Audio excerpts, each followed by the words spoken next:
హైదరాబాద్ లో మరోసారి అక్రమ నిర్మాణాలపై కొరడా జులిపించేందుకు హైడ్రా సిద్ధమైంది. కుతుబ్లాపూర్ నియోజకవర్గంలోని గాజుల రామారంలో హైడ్రా కూల్చివేతలు ప్రారంభించింది. పోచమ్మ బస్తీ, నరసింహ బస్తీ, మిథిలానగర్ ప్రభుత్వ భూమిలో అక్రమంగా నిర్మించిన ఆక్రమణలు హైడ్రా తొలగిస్తోంది.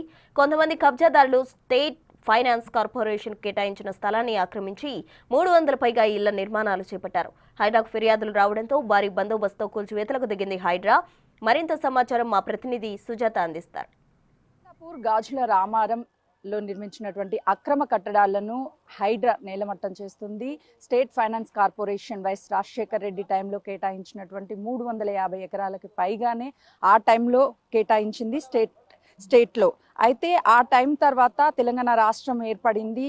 అప్పుడు ఆ ప్రభుత్వం మారిన తర్వాత ఇక్కడ చాలా వరకు అక్రమ కట్టడాలు 356 మంది ఇక్కడ అక్రమ కట్టడాలను కట్టినట్లు అటు గుర్తించి హైడ్రాకి ఫిర్యాదులు రావడంతో ఈరోజు ఇక్కడ నిర్మించినటువంటి వాటన్నిటినీ కూడా హైడ్రా నేలమట్టం చేస్తుంది. ప్రస్తుతం మనం విజువల్స్లో చూడొచ్చు, వేలాది మంది ఇక్కడ నిర్మించినటువంటి వీటన్నిటినీ కూడా కబ్జాలకి గురైనటువంటి ల్యాండ్ని హైడ్రా అటు కాపాడుతున్నటువంటి విజువల్స్ బిగ్ టీవీ స్క్రీన్ మీద చూడొచ్చు. మనం విజువల్స్లో కూడా చూడొచ్చు. ఇక్కడ వేరు రాష్ట్రాలకి సంబంధించినటువంటి వాళ్ళు ఇక్కడికి వచ్చి చిన్న చిన్న రూమ్స్ నిర్మించినటువంటి వాటిలో రెంటుకుంటూ ఉన్నారు. హైడ్రాకి అందినటువంటి ఫిర్యాదు మేరకే ఈరోజు దాదాపు 10,000 మందికి పైగానే పోలీసు బందోబస్తుని ఏర్పాటు చేశారు. ముందస్తుగా ఎలాంటి గొడవలు జరగకుండా ఉండేందుకు హైడ్రా డిఆర్ఎఫ్ బృందంతో పాటు జీహెచ్ఎంసీ సిబ్బంది కూడా ఉదయాన్నే ఇక్కడికి చేరుకుంది. దాదాపు 35 జేసీబీల సహాయంతో 4 ప్రాంతాలలో అంటే ఈ గాజుల రామారంతో పాటు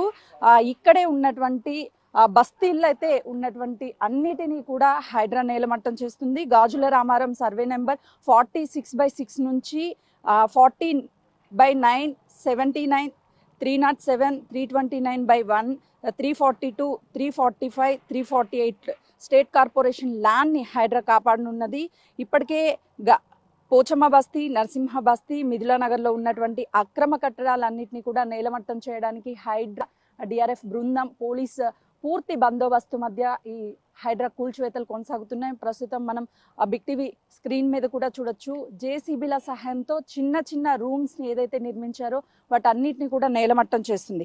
ఇక్కడ దాదాపు 256 ఎకరాలకి పైగానే ఆ టైంలో కేటాయించినటువంటి భూమినంతా ప్రభుత్వం మారిన తర్వాత ఇక్కడ కొంతమంది స్థానికంగా ఉన్నటువంటి వాళ్ళు 1,00,000 నుంచి 2 లక్షల రూపాయల వరకు అటు 60 గజాలు ఆ టైంలో అమ్మారు. ఆ తర్వాత ఇక్కడ రిజిస్ట్రేషన్స్ కానీ ఎలాంటివి జరగలేవు. వాళ్ళకి ఇప్పుడు చాలా మందికి ఇంటి నెంబర్స్, పవర్ సప్లై ఇవన్నీ కూడా ఎవరు ఇచ్చారు అనే దాని మీద కూడా పెద్ద చర్చ కొనసాగుతుందనే చెప్పాలి. ఓవరాల్గా చూస్తే ఇది రీసెంట్గా హైడ్రా చేపట్టినటువంటి కూల్చివేతల్లో అతి భారీ అక్రమ కట్టడాల కూల్చివేతలనే చెప్పాలి. స్టేట్ ఫైనాన్స్ కార్పొరేషన్ ల్యాండ్ని హైడ్రా కాపాడుతున్నందుకు చాలా మంది ఆనందం వ్యక్తం చేస్తున్నారు. మరి ఇక్కడ ఉన్నటువంటి వాళ్ళు మా పరిస్థితి ఏంటి, ఎన్నో సంవత్సరాల నుంచి ఇక్కడికి వచ్చాము అని చెప్పేసి వాళ్ళు చెప్తున్నారు. ఓవరాల్గా చూస్తే ఈ కూల్చివేతలు దాదాపు 3 బస్తీల్లో కొనసాగుతున్నాయి కాబట్టి ఒక్కొక్క చోట 400 నుంచి 500 మంది పోలీసు బందోబస్తు నడుమ ఈ కూల్చివేతలు కొనసాగుతున్నాయి. జీహెచ్ఎంసీ సిబ్బంది అదేవిధంగా డిఆర్ఎఫ్ బృందాలు కూడా ఎక్కడికక్కడ పూర్తి బందోబస్తుని ఏర్పాటు చేశారు. ఎవరిని లోపలికి అనుమతించడం లేదు.